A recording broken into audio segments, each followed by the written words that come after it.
It's a great day when you're hanging around. Nothing's ever gonna bring me down. Good times are coming our way. Whenever, wherever, whatever today. Today is going to be a great day. I am Nikki G, your host. Welcome to the Lone Doctrine, the food for thought exploration station, and your place in making today better than yesterday.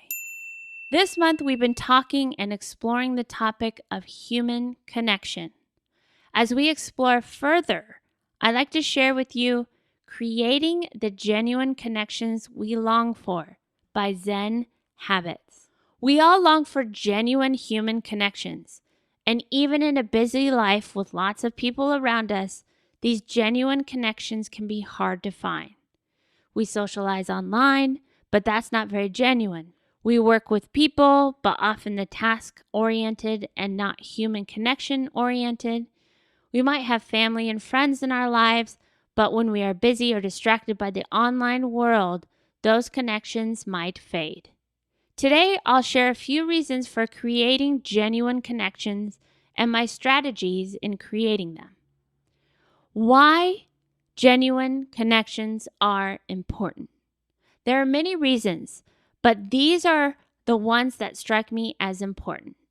Number one, we needed to be happy and fulfilled.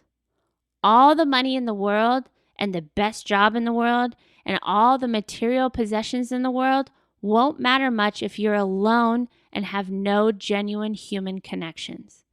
We have a human need for this kind of connection, and there's no doubt that it makes us happier, even if it complicates our lives a bit. Number two, it boosts creativity.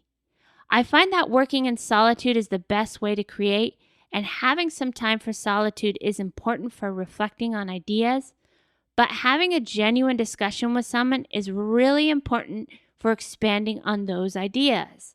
When I get together with a friend, I inevitably walk away with several new or reinvigorated ideas that excite me. Number three, it creates opportunity. I am not in favor of networking, but when you make a connection with someone, new opportunities for collaboration and creation emerge that weren't there before. Life is better when you make genuine connections. You are happier, less isolated, more creative, and new opportunities will appear. Let's look at how to make these important connections. How to make genuine connections. Here's the thing. You can't just force a connection to be what you want it to be. Many people make this mistake in different ways. They try to create a connection with someone who doesn't want it, or hope the person responds in a certain way, or want the other person to be something they're not, and so on and so on. The key to an unforced, genuine connection is openness. So here's some food for thought. Number one, be open to random connections. This means opening up, wondering who they are, and setting aside any prejudgments that happen, sharing who I am openly and with a smile.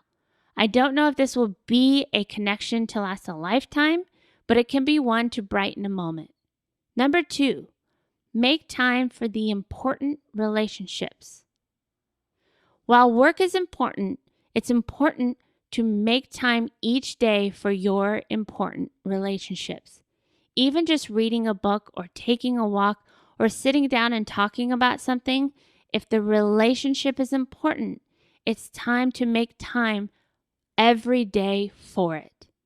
But it also extends to a small circle of friends who I might not see every day or even every week. If I can, I'll make time for them. And I'll make sure to nurture those important relationships. Be open to who they are. Try to notice your expectation of another person and let them go. Don't pigeonhole them. Don't try to make them someone they're not. Just explore who they are without knowing what you'll find. Be curious. You'll find the real them this way, and it's much better than finding what you hoped to find.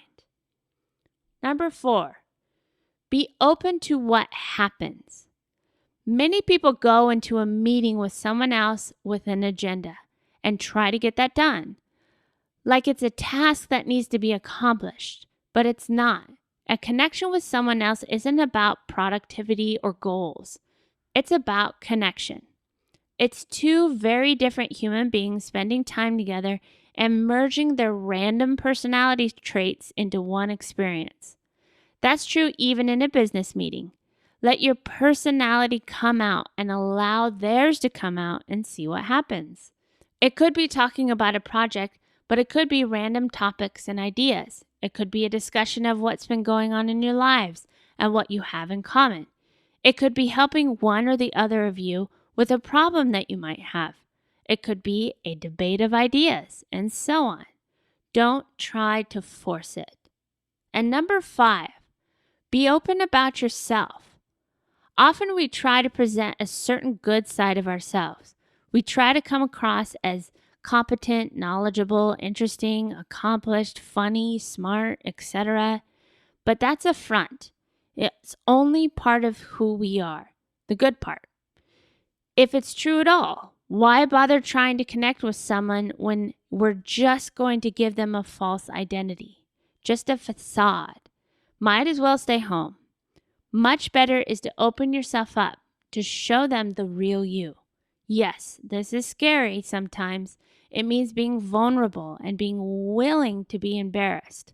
That's a huge amount of trust to put into a human being, especially if it's not someone you know well. But it's totally worth it. When you become vulnerable, you risk a lot, but you also get much, much more in return. You get trust from the other person. You get a deeper connection. You get a better friendship. They open up more too. And when you've done this a few times, you realize there isn't that much risk because it never really ends up in a bad way. It's pretty much all on the upside. I was pleasantly surprised when I came across this discovery because I will fully admit that there have been many times in my life where I get caught up in the minutia. We can all get caught up in our comfort zone, and sometimes we need those reminders or guidance to start leading us back in the right direction. Even the simple reminder of staying open to random connections, make time for important relationships, be open to who people are, be open to the future, and be open about yourself. Sometimes those light bulb moments happen in the most unexpected ways. I always do my best to be as open as possible, and sometimes life gives you signs. I'm not here to get all mystical on you, but I will admit I've had multiple situations turn into signs, and one happened actually today. I was sitting down making notes for this very podcast. I found the article we just explored together, and then later that day, I walked by a car with a sticker on it that said, "Minds are like parachutes. They only function when opened." Just saying. Whatever you may or may not believe in, this really happened, and I believe it's also a sign for us to continue to be the change. We are better together. If you found value in the Lone Doctrine, we would be so grateful for your support. We've partnered up with Patreon, which is a place where you can help us stay on air and keep our doors open in supporting our listeners in making today better than yesterday. Thank you for your consideration, your support, and a very special thank you to our current Patreons who make the Lone Doctrine possible. We hope to see you at patreon.com/Lone Doctrine. patreon.com/Lone Doctrine. I genuinely appreciate your consideration. Even $1 a month as a Patreon will go a long way in helping us serve you and all our listeners, but don't take our word for it. Check out the testimonials at lonedoctrine.com and also over on iTunes. We'd also love hearing from you, so leave us a review on iTunes, which also helps others find us in the search engines. Together, we make today better than yesterday. Thank you so much for all your support, and a special thank you to our current Patreons, and keep fighting the good fight.